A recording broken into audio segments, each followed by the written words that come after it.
यह एक अत्यंत दुर्लभ और मधुर भाव का विषय है, क्योंकि भक्त कुंभन दास जी की भक्ति मुख्य रूप से श्री नाथ जी के प्रति थी, जो श्री कृष्ण का ही एक स्वरूप है। कुंभन दास जी के पद अक्सर श्री श्यामा श्याम की निकुंज लीलाओं, विशेषकर मधुर भाव की भक्ति पर आधारित है। इसलिए आज एक बहुत सुंदर कल्पना कर रही हूँ कि श्याम सुंदर श्री राधा रानी से कुंभन दास जी के विषय में उनकी और उनके भक्त की लीलाओं के बारे में चर्चा कर रहे हैं। श्री कृष्ण बोले, हे श्री राधे, आज मैंने तुम्हें उस कुंभन दास की एक और लीला सुनानी है। यह मेरा कैसा भोला और सीधा साधा भक्त है जो गोवर्धन की तलहटी में रहता है। श्री जी बोली, अच्छा, ये वही अष्टछाप के भक्त है ना, जिनकी भक्ति में इतना माधुर्य है कि वे संसार की किसी वस्तु की इच्छा नहीं रखते।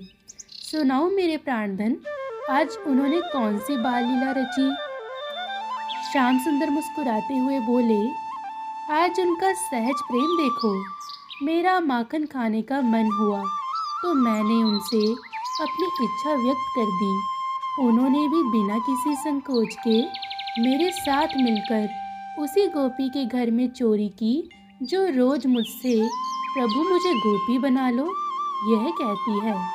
मैंने तो आज उसी गोपी के घर जाने का मन बनाया। श्री श्याम सुंदर की ये बातें सुनकर श्री राधा रानी हंसते हुए बोली, नटखट, और हमारे भोले बाबा कुंभन दास जी का क्या हुआ? वे तो वृद्ध हैं। श्याम सुंदर बोले, कुंभन वह दीवार कूदकर भाग ही नहीं पाए। जब गोपी ने उन्हें पकड़ लिया तो उन्होंने सारा भेद खोल दिया। उन्होंने कहा, या श्री नाथ जी के मन में तेरे घर को माखन खाने के मन में आ गई। आप तो भाग गए और मोए पिटवा दियो। प्यारी जी बोली, ओह बेचारे मेरे प्यारे बाबा, उनका प्रेम तो देखो, मेरे बिना ही तुमने ये लीला कर ली। पर यह सुनकर मुझे कितना आनंद आया।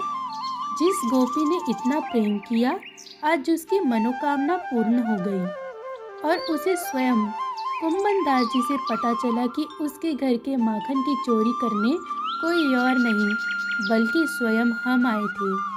धन्य है उसका भाग और धन्य है उस कुंभन दास की सहज सरल प्रेम जो मुझे भी सहज ही प्रिय है। श्याम सुंदर बोले, हाँ राधे, कुंभन दास का प्रेम बहुत अनमोल है।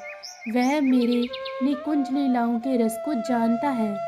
उसका हृदय सदैव सदैव के लिए हमारे युगल स्वरूप के मधुर भाव में लीन रहता है। संसार के किसी वैभव से उसका कोई काम नहीं। बोलिए कुंभन दास बाबा की जय हो।